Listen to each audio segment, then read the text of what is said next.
This demonstration, I'm performing a conventional deadlift used to increase the athlete's lower total body strength.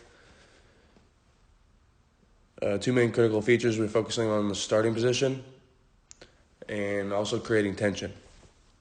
For starting position, we want to split the bar down the midfoot of our foot. We're going to create that tension before driving the bar up. Create that tension by squeezing an orange, an egg, or a fruit you may like, back behind your armpits. Squeezing those armpits back, creating that tension on the bar.